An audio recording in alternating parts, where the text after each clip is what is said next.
In front of me is Fairphone 5 and today I would like to show you how you can use one-handed mode. Begin by opening Settings and scrolling down to access System. Then you need to click on Gestures, tap on one-handed mode and use this switcher to activate it.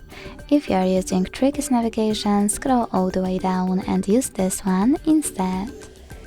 Then tap on Got it and enter one-handed mode thanks to this shortcut.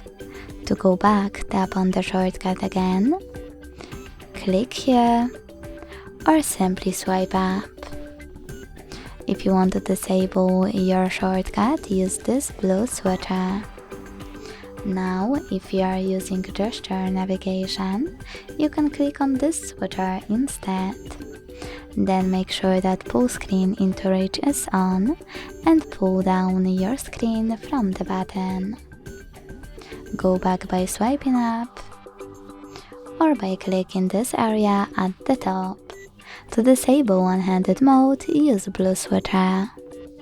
Thanks so much for watching. If you enjoyed this video, leave a like, comment and subscribe. Bye!